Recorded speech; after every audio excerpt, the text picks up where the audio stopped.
Welcome to Chorus Voices, the podcast brought to you by Chorus, a fresh approach to community service. Settle in, listen in, and enjoy the voices who bring you reflections, musings, and stories from our community.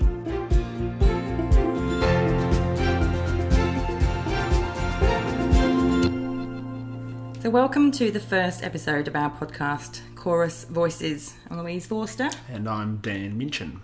So we hope you enjoy our musings on what we think is a fresh approach to community service. And in true Chorus style, you won't only be hearing from our voices.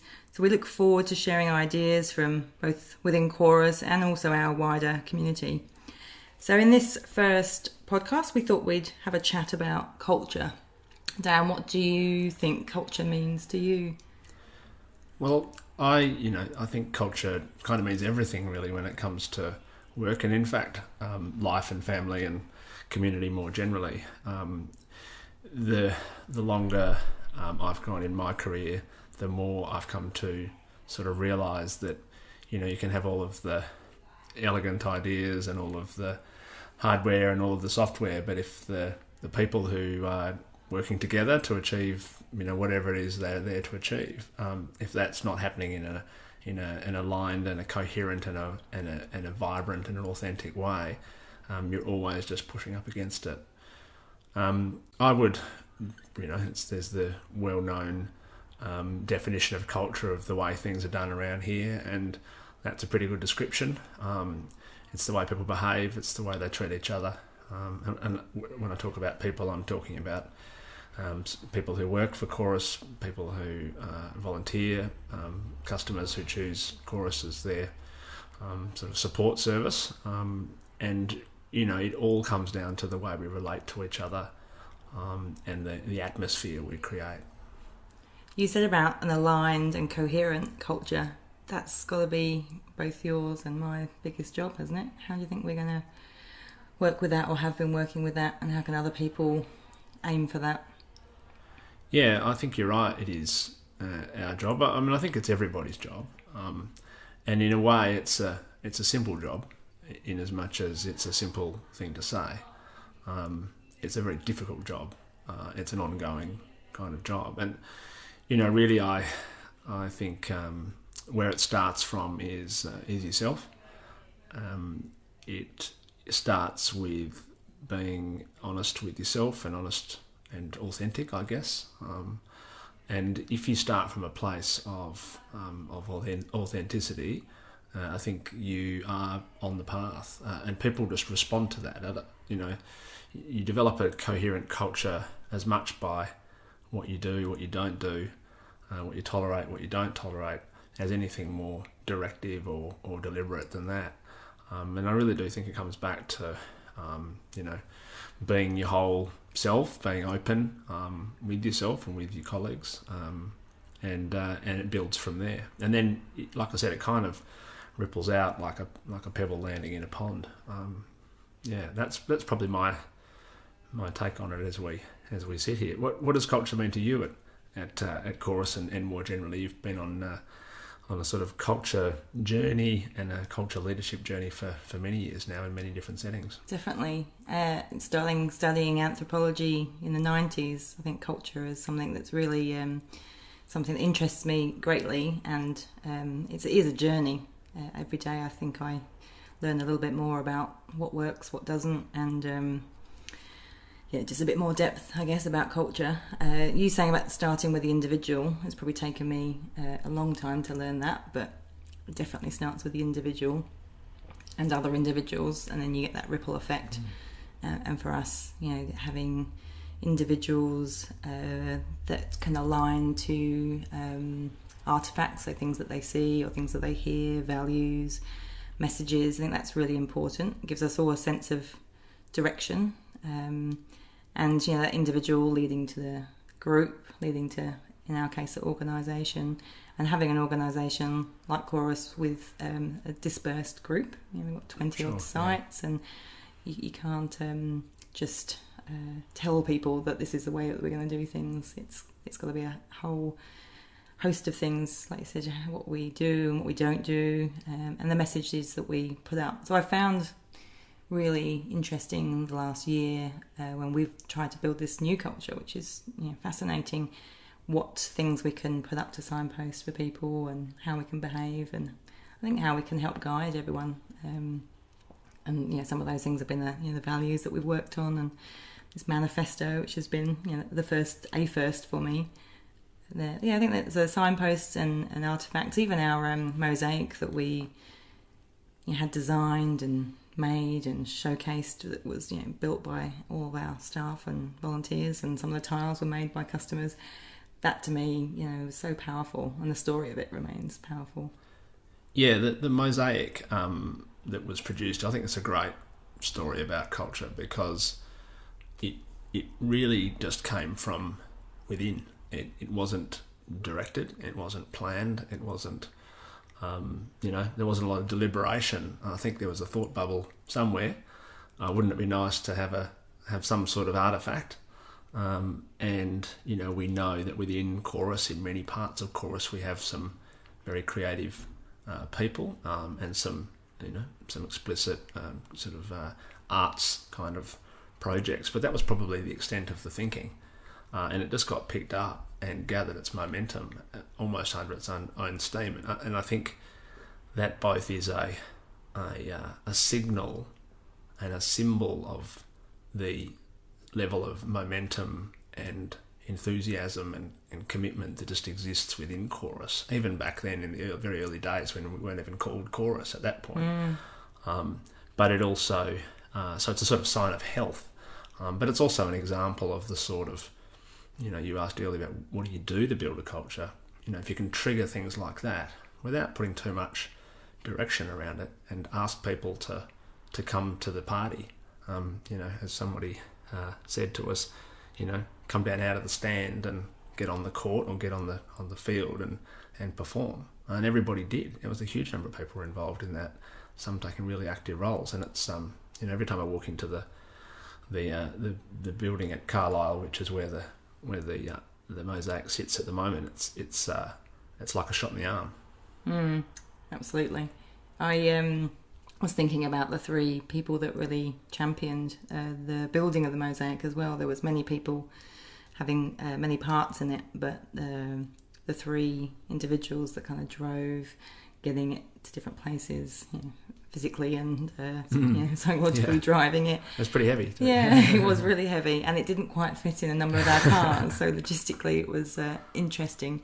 But that champion model is also really great for culture. If you have someone that really drives a belief or a way of thinking and doing it, can really help others see how they can behave and act. And I love that champion model. I used to use it a lot in training, and reflecting back on the culture, I think we've got some great culture champions. And lots of them, I think, you can't have too many, right? And also, you don't sit in the CEO's office or the manager's office and identify culture champions. They're there, and really your job is to, as you said earlier, give the odd signal and then stay out of the way as momentum builds, as the tide moves under its own sort of energy.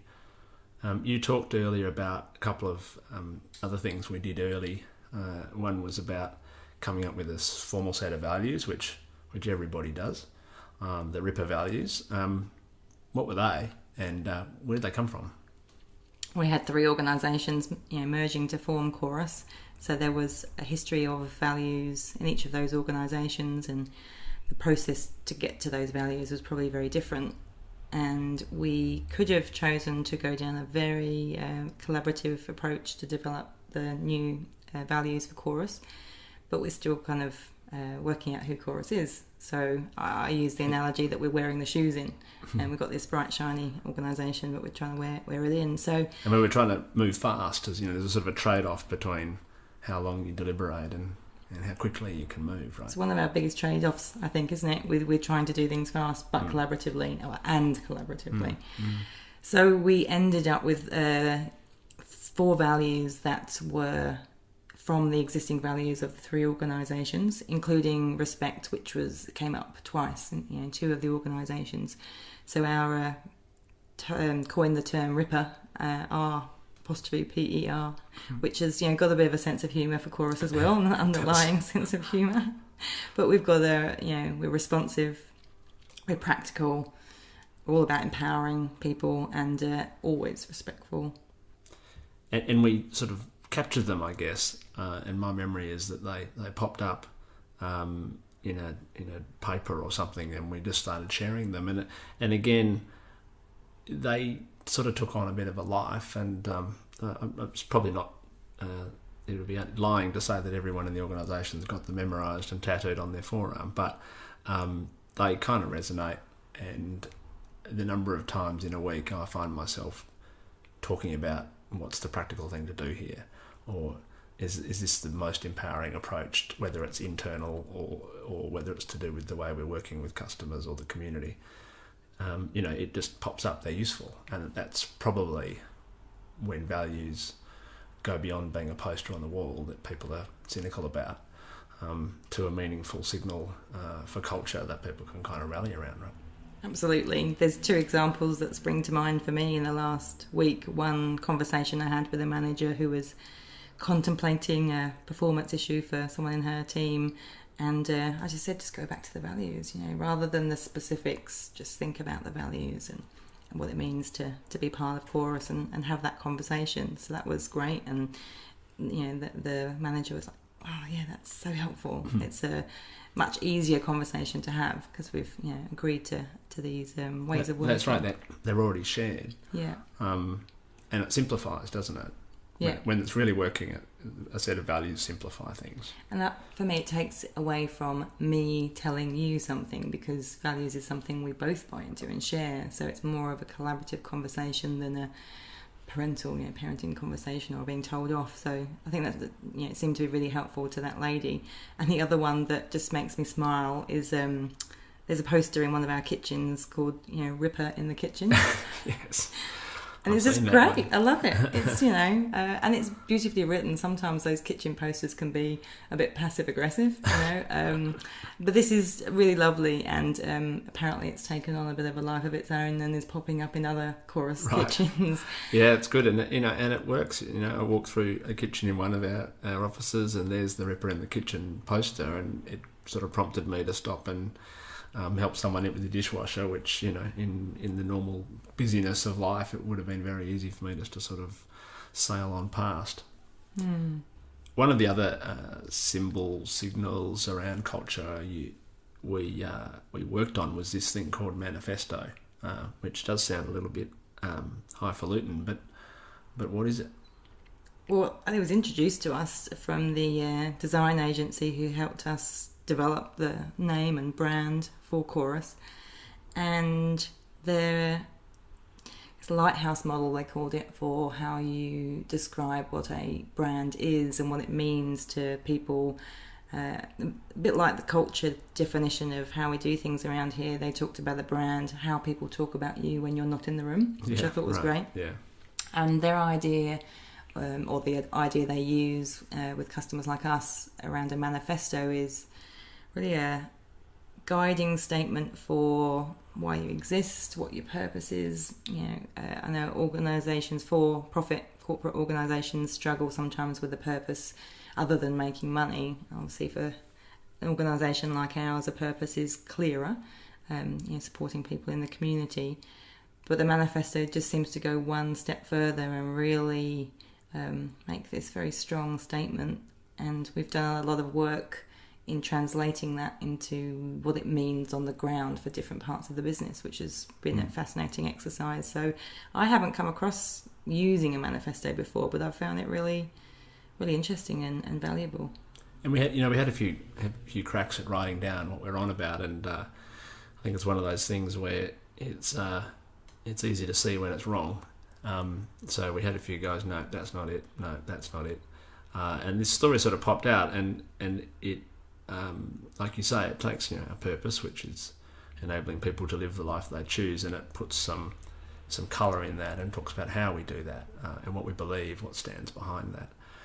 And it's got some quite pivotal sort of statements in there, which we're really just discovering, as you said, and connecting it to what we do on a daily basis. But it's very strong in terms of the egalitarian approach, and that there's no one's better than anybody else. It doesn't matter what role you play. There's a line in there about bringing a human touch into the homes and communities that we work in. And I think that applies just as much walking into an office in Chorus as it does walking into a customer's home. We talk about doing things that work, and that's that practical thing coming back again. We're not interested in doing what we've always done, and we want to do what works. That's one that always sort of sticks in my mind. And I think, we talk about not really differentiating between a volunteer, a staff member, a customer, or someone else in the community, a family member, or whatever. We're all humans. It all comes back to relationships. It comes back to having a positive sense of yourself, and building from there. And that's a philosophy we try and bring into the work we do, the services we deliver, but it's the same philosophy that applies in the way we work with each other within the organisation. So I feel like we've really just scratched the surface of the manifesto, but it's there's a lot of layers to it that I think I'm enjoying the sort of discovery, I guess, that's now going on. Even right up to the board level, the manifestos really resonates as a description of how we go about things. And as you said, there are different pockets of the organisation that are now pulling it down off the wall and going, okay, what does this mean for the finance team? What does this mean for the gardening service team, and so on? It's really guided the strategy work we've done more recently, which is a tangible use of it. And I've also talked about it with the marketing and communications team.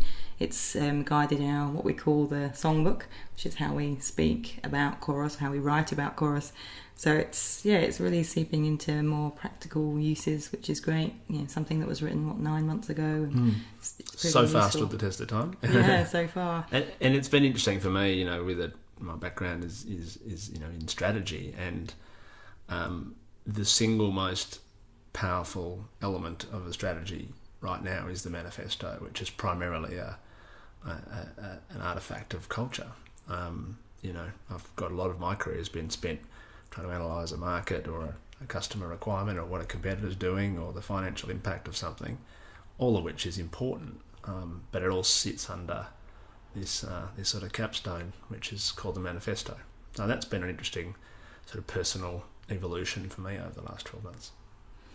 Now we're probably getting near the end of this first podcast. We both had a couple of books that we've looked at, and who knows, this may end up being a regular segment, but you've had your nose in a book that was a gift to you probably for the last couple of weeks, every time I've seen you in an office. So tell us a little bit about this book and why it's been so riveting for you. Yeah, so it's a book that was written quite a few years ago by a Frenchman by the name of Frédéric Laloux, and it's called Reinventing Organizations. And he's actually produced a sort of a cartoon version of the book, which is the one I've been reading because that matches my attention span. And it really just talks about the evolution of organisations from being organisations that defined very broadly, right back to the way organisations, so-called, worked in feudal times, through highly bureaucratic structures and hierarchical structures, and more contemporary structures that are about working in a collaborative and collective way. And what Laloux talks about is this sort of this next phase, which for some reason he uses the colour teal to describe, which is all very much about the depth of commitment, relationship, the authenticity which comes to work. And it almost talks about workplaces and organisations as taking on a sort of spiritual realm, which is a bit out there. But there's just some great hooks in it. And with respect to the Chorus culture, there's a lot of resonance for me. And one in particular that really sticks to mind, which we've already talked a bit about, is this idea that you bring your whole self to work. And it's surprisingly rare to create a workplace where people feel they can bring their whole self. Every part of yourself, every weirdness, every flaw. We've all got these weirdnesses and flaws. No one knows everything. And as we've said a number of times, no one's fundamentally better than anybody else. So bring your whole self to work, embrace other whole selves, and build a sense of unity around a purpose that is rare. So like I said, it's a little bit out there. It takes on a slightly evangelical kind of feel, but I've sort of surprised myself with how much of a connection and how much of a resonance it's had for what we're trying to do at Chorus. And it did make me smile because when we were doing the brand work, you hated the colour teal. I did. I don't know why. I don't know where that comes from. Maybe it's because Port Adelaide playing teal, but it was not a colour that didn't. The colours we've gone with Chorus are almost the opposite of teal. Yeah. But I'm happy just to go with what Lalou has used and tolerate the teal. Well, a book that I have read, not that recently, but it was something that came to mind talking about culture, is a great book called Drive by Daniel Pink. And yes, I've been recommended it, haven't read it. So I'll need to read Reinventing Organizations. You'll have a read of Drive and we'll swap notes. I ended up buying copies of this book for a number of leaders in my area, and just to try and explain what I liked about it and how it could guide what we're trying to do, and we can all be on the same page. He talks about 3 elements in creating drive for all of us, so including ourselves. So what does drive mean? I think the energy and perhaps that forward momentum and wanting to move forward to get somewhere or achieve something and enjoy the journey. That's pretty my take on it. Not sure if that's Pink's words, but I certainly have drive for life, and that's how I see it. That I really enjoy moving forward. Don't necessarily know exactly where we're going. Maybe you think it's forward. I think it's forward. Hopefully, I was probably meandering. Eventually forward. Yeah. Some of those cartoons that says we look at this straight trajectory in our minds, but really it wiggles all over the place. It does. So what are his 3 secret ingredients? He talks about autonomy and people really needing to have autonomy over the decisions they make and how they do things. A bit like, talking to somebody and saying this is what we want to achieve, but not telling someone how to get there. We all need to have autonomy in how we get there, and having some self-direction. And you and I have both talked about self-leadership. I think that really comes in there. He secondly talks about mastery, and that if we don't have the chance to master something and get good at something and learn it well, then we don't get the benefits, efficiencies, and it's just not enjoyable. Another book I've read talks about when we're in this state of flux. You're so involved. Music. You're so into music that time almost disappears, and you don't notice it, and hunger goes. So I think being able to really enjoy something you do is important. And the third thing he talks about is purpose. We all have a human need to have purpose, and we certainly know about this in the community sector. If people don't have something to get out of bed for, really, you lose the sense of purpose, and everything else just falls by the wayside. So we all need purpose, whether that's a pet. Like often, I saw a great video of a homeless guy that said his dog is what keeps him alive and gets him up. He obviously talks about those in a lot more detail, but is always helpful. I love a framework and 3 handy things to think about. So, and it's a really good connection, I think, with Chorus and with the Manifesto. Really, those 3 elements of autonomy, mastery, and purpose. That applies for us as a whole organisation. It applies for individuals at every level. Doesn't matter where you sit, whether you're a volunteer, whether you're a staff member. And it applies in the services that we offer. As you just said before, in the absence of a sense of purpose, people's lives can be very, very challenging.